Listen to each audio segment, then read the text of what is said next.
Houston, I think we got a problem. Over the years, a number of astronauts have been sent to space, but some of the things that they have seen and gone through aren't always released to the public. Like, did you know that chunks of flesh can fall off of astronauts' body while in space? Or that space actually has a pretty awful smell that can cause them to become sick? Well, if you didn't know, then you're about to learn all about it in today's video. Top 10 dark things that astronauts refuse to talk about, part 3. Hey everyone, what's up and welcome back to Most Amazing Top 10. I'm your host, Lindsay Ivan, and today let's get spooky and go to the universe. That being said, why don't you smash that like button, obviously subscribe to our channel. Now, we'll get on with the video. Starting off this countdown, we have the animal corpses. Over the years, a number of animals have been sent into space before humans were ever. This was done to study the effects that space would have on a living being. But sadly, a number of these animals and the crafts have never been recovered, and to this day are still floating around in space. Apparently, when astronauts are up there, they have seen some of the deceased animals floating in space. Not only is that super depressing, but also makes everything super eerie as well. Like imagine you're up there and all of a sudden you're like, oh, look at the cute dog, never mind. You know what I'm saying? No thanks. Coming in at number 9, we have the close calls. We all know that being an astronaut is extremely dangerous, but I still don't think we all understand just how dangerous their job really is. At any time while they're up in space, they could just get hit with space junk and die just like that. When Chris Hadfield was in space, they were almost hit by a shooting star. He said, and I quote, "If you want to just talk raw fear, to watch a shooting star from the other side of the sky is a humbling thing to see, because it's no longer just a pretty sparkler like a free firework in the sky. Instead, it's this big thing that could destroy your spacecraft at any time and easily kill you." I swear, I would never be able to sleep while up there. I'd be too paranoid the entire time. Moving on at number 8, we have the readjustment. Apparently, astronauts have a really difficult time readjusting when they get back to Earth. Not only are they back to a place where there's gravity, but being in space in the first place really impacts the body. First off, getting used to the gravity apparently makes astronauts feel really sick, and for months they just feel woozy and feel like they're gonna throw up constantly while back on Earth. And also, when you return, it throws off your balance, so it's kind of like learning to walk all over again. Not only that, but it's emotionally draining as well. You have to get used to the noise of crowds and the constant stimulation from everything going on around you. This often overwhelms the astronauts when they return home. And lastly, apparently astronauts can get taller in space. And I mean, if you're on the shorter side, then this is probably a dream for you.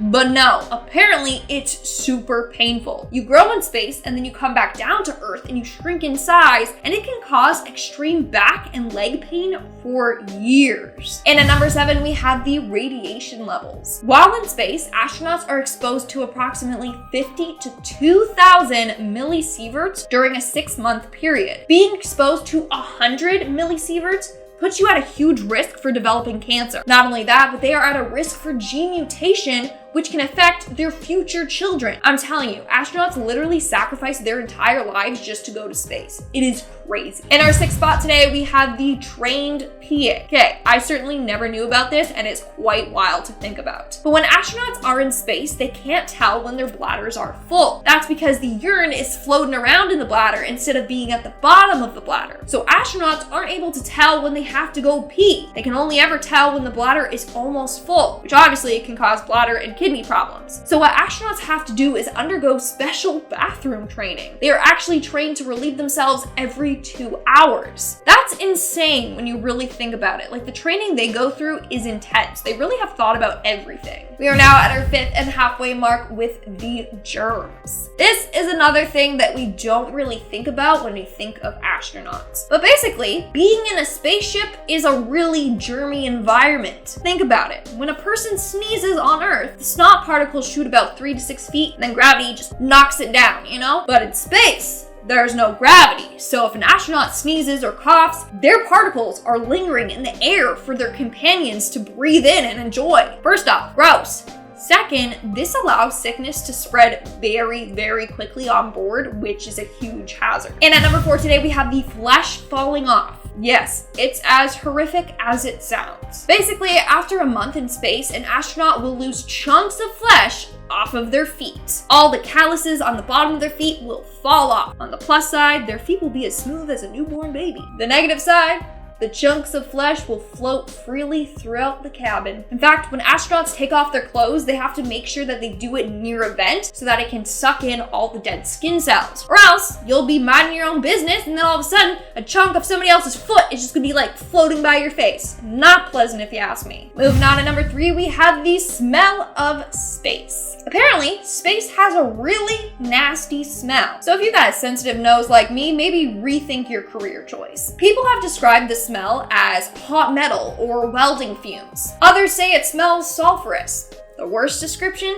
is that it smells like sweaty feet and stale body odor mixed with nail polish and gasoline. No thanks. And it's not like a faint smell. No, it's as if you just stuck your nose right into that bag of mixed unpleasant odors. That smells very unpleasant. Imagine smelling that for hours. That alone would make you feel nauseous. In our second spot today, we have the weakening bones. When in space, astronauts actually have to exercise twice as much. That alone is torture. But if they don't, they run the risk of weakening their muscles and bones. Because on Earth, we are constantly working our muscles by pushing back on gravity. In space, that doesn't apply. A study of 13 International Space Station astronauts found that their bone strength dropped 14%. That's about the same bone strength as an elderly woman with osteoporosis. That happened within about 6 months in space. That's terrifying. They literally are putting their bodies through hell. And some astronauts, when they return to Earth, have to deal with skinny leg syndrome, which is basically their legs look super skinny because in space there was no gravity to help the blood move down to their legs. They have to suffer with this for months until it returns back to semi-normal. And in our number 1 spot, we have the aliens.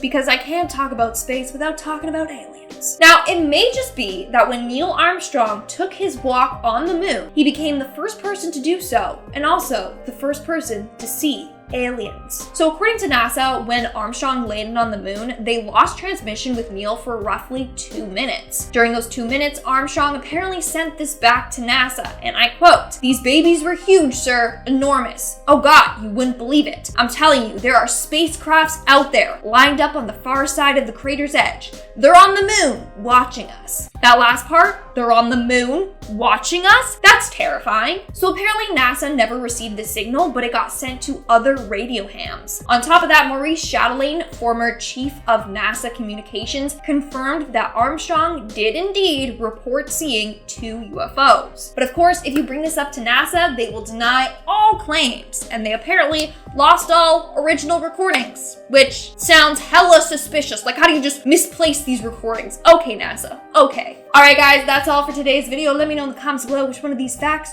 creeped you out the most. Honestly, the whole foot skin coming off? No thank you.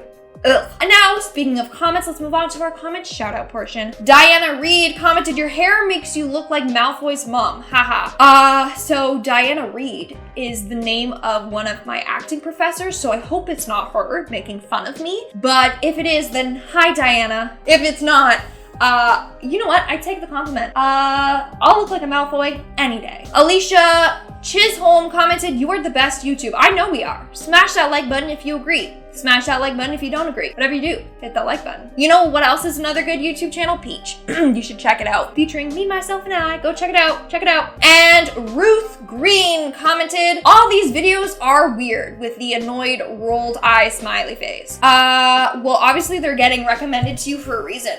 Just saying. I'm sorry. That was rude, but I don't care. I like doing weird, strange, creepy, scary videos, so. Alright guys, that's all the comments I'm shouting out for today's video. Make sure to comment something down below for a chance to be featured in my next comment shout out. And as always, don't forget to give this video a big thumbs up and subscribe to Most Amazing Top 10 for more amazing videos. I've been your host, Lindsay Ivan, and I'll see you when I see ya.